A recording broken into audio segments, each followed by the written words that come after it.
Hello guys, so welcome to my channel. तो आज की वीडियो में पार्ट नंबर 5 करने वाले हैं अपने चैप्टर नंबर, कौन सा चैप्टर है? Chapter number 6, permutations and combinations, class 11। ठीक है भाई, तो भाई चैनल ने सब्सक्राइब जरूर कर लियो, और अगर पिछली वीडियोस आपने नहीं देखी है तो जाके जरूर देख लेना भाई। इस प्लेलिस्ट के अंदर आपको सारी मिलेगी सीरीज के अंदर। तो आज की वीडियो में क्या करने वाले भाई? लास्ट की वीडियो में क्या करा था फिर ये आप बताओ भाई। ऑब्वियसली फैक्टोरियल के बारे में डिस्कस किया था। तो अब जो हम आज एग्जाम्पल करने वाले हैं वो सारे किस पे बेसिस होंगे? फैक्टोरियल के बेसिस पर होंगे। तो स्टार्ट करें, तो स्टार्ट करते हैं अपना एग्जाम्पल नंबर 5। एग्जाम्पल नंबर 5 अपना स्टार्ट करते हैं। ठीक है भाई, तो पहला एग्जाम्पल में कह रहा है उसके पार्ट से कुछ। तो पहले कह रहा है 5 फैक्टोरियल की वैल्यू बताओ, उसके बाद कह रहा है कि आपको 7 फैक्टोरियल की वैल्यू बताओ, उसके बाद कह रहा है आपसे 7 फैक्टोरियल माइनस 5 फैक्टोरियल की वैल्यू बताओ। तो भाई व्हाट इज फैक्टोरियल? मैंने बताया था n फैक्टोरियल क्या होता है। n की मल्टीप्लाई करते रहो, कब से कब तक? जब तक मल्टीप्लाई 1 तक ना पहुंच जाओ, डॉट डॉट डॉट। या फिर कह सकते हो 1 से लेके n तक की मल्टीप्लाई, ऑब्वियस सी बात है। तो 5 की मल्टीप्लाई करते रहो जब तक 1 ना आ जाए। 5 4 3 2 1 आ गया 1, बस स्टॉप कर दो यहां पे। तो इनकी मल्टीप्लाई कितनी होती है? 5 को 20, 20 दिए 60, 60 दूनी 120। तो 5 फैक्टोरियल की वैल्यू आ गई 120। अब मैंने कहा 7 फैक्टोरियल निकालो, तो वही बात है 7 multiply by 6 multiply by 4 multiply by 3 multiply by 2 multiply by 1।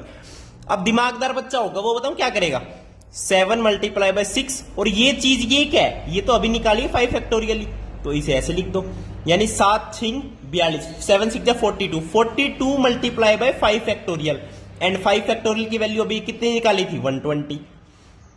तो बस इसका आंसर कितना होगा? 42 की मल्टीप्लाई कर दो 120 से। तो पहले मैं करता हूं 42 की मल्टीप्लाई 12 से। 2 दूनी 4, 2 चौको 8, 1 दूनी 2, 1 चौको 4, 504, 1 जीरो पीछे लगा दो, तो 5040। ये क्या आ गया आपका? 7 फैक्टोरियल का आंसर आ गया। अब थर्ड में कह रहे 7 फैक्टोरियल माइनस 5 फैक्टोरियल। अब 7 फैक्टोरियल कितना निकाला है? 5040 माइनस 5 फैक्टोरियल। 5 फैक्टोरियल कितना निकाला है? 120। तो बस ये इसका आंसर हो जाएगा। इसमें से सबट्रैक्ट कर दो, कितना आएगा आंसर बताओ? आंसर कितना आएगा? 4920 आएगा। तो ये आपका क्या हो जाएगा? 7 फैक्टोरियल माइनस 5 फैक्टोरियल। आगे समझ में? तो सबसे इंपॉर्टेंट बात क्या थी? देखो मल्टीप्लाई करना आपको आता है, लेकिन 7 फैक्टोरियल को कैसे 5 फैक्टोरियल की फॉर्म में लिखे, ये आपका क्या है? Main concept. आगे आगे क्वेश्चन करेंगे तो उसमें और समझाऊंगा आपको। ठीक है, तो अब चलते हैं एग्जांपल नंबर 6 पे, क्योंकि भाई टाइम भी तो बचाना है अपन ने। तो फर्स्ट क्वेश्चन कह रहा है, फर्स्ट पार्ट हमें बतानी है वैल्यू 7 फैक्टोरियल अपॉन में 5 फैक्टोरियल।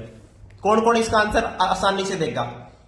अब ये मत बोलना सर 7 फैक्टोरियल की वैल्यू अभी निकाली, 5 फैक्टोरियल की वैल्यू अभी निकाली, उनको डिवाइड कर दो आपस में। अरे भाई आंसर उससे आ जाएगा भाई, लेकिन हमें तो इजीएस्ट तरीका देखना होता है ना फैक्टोरियल में।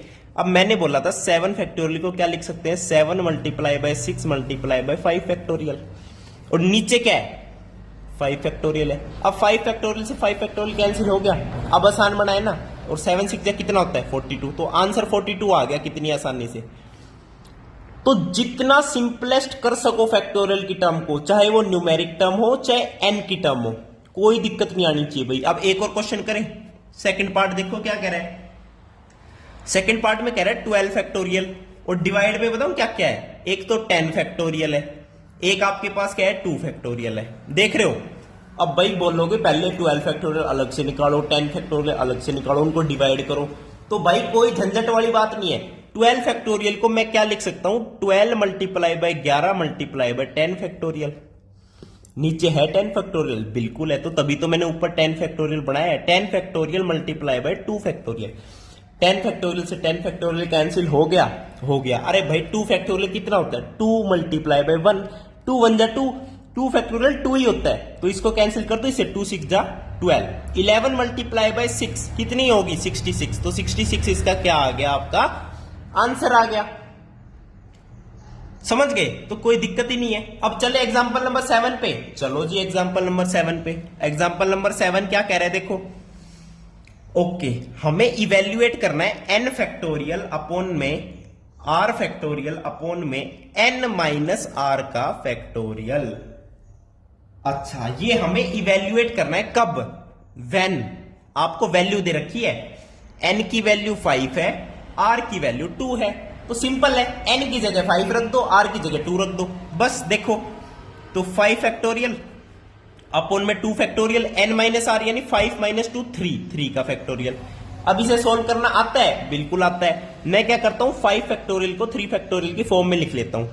5 multiply by 4 multiply by 3 factorial, नीचे कितना है 2 factorial multiply by 3 factorial, 3 factorial से 3 factorial cancel, 2 factorial is 2 only, तो 2 2 जा 4, तो 5 2 जा कितना बचा 10। आपका क्या आ गया, सीधा सपाट आंसर आ गया। कोई दिक्कत आई यहां तक? कोई दिक्कत नहीं आई। एग्जाम्पल नंबर 8 पे चले, चलो वेरी गुड। एग्जाम्पल नंबर 8 पे चलते हैं। एग्जाम्पल नंबर 8 पे क्या कह रहा है, ये थोड़ा सा तगड़ा दे दिया क्वेश्चन, वाओ। अभी देखते हैं, इसकी हेगड़े निकालते हैं। 1 अपॉन में 8 फैक्टोरियल प्लस 1 अपॉन में 9 multiply by 8 factorial is equals to x upon में 10 फैक्टोरियल। x अपॉन में 10 फैक्टोरियल आपसे पूछ रहा है x की वैल्यू, तो कितनी आसान है, दिखाऊं अभी करके, देखना भाई। 8 फैक्टोरियल नीचे है, 8 फैक्टोरियल नीचे है, 8 फैक्टोरियल इसके नीचे है। देखो समझ तब आ जाएगा आपको जब 10 फैक्टोरियल में भी 8 फैक्टोरियल को आप ढूंढ सकते हो। कैसे? 10 multiply by 9 multiply by 8 factorial. अब तीनों में यहां भी 8 फैक्टोरियल, यहां भी 8 फैक्टोरियल, यहां भी 8 फैक्टोरियल, कॉमन लेके कैंसिल हो जाएगा। तो मैं डायरेक्ट कैंसिल करूं, 1 यानी 1 बाय 8 फैक्टोरियल को मैं हटा ही रहा हूं नीचे से, तो ये बचेगा 1, ये बचेगा 1 by 9 is equals to x upon में, ये तो चला गया 8 फैक्टोरियल, क्या बचा 9 मल्टीप्लाई बाय 10, कितना बचा 90। अब एलसीएम ले लें, यहां एलसीएम आएगा 9, ऊपर क्या बढ़ेगा 9 plus 1 10 is equals to x by 10, x by 90 sorry. तो ये कितना हो गया 10 बच गया, तो x की वैल्यू क्या आ जाएगी, क्रॉस मल्टीप्लाई कर दोगे तो 100 आ जाएगी। तो बस ये आपका क्या हो गया, आंसर हो गया। x की वैल्यू कितनी आ गई 100 होगी। अब भाई इसे सोल्व करने बैठोगे 1 बाय 8 फैक्टोरियल इतना, ये इतना, तो आंसर आपका कितना आ जाएगा 100 आ जाएगा। तो वीडियो देखने के लिए बहुत बहुत धन्यवाद, थैंक यू, नमस्कार।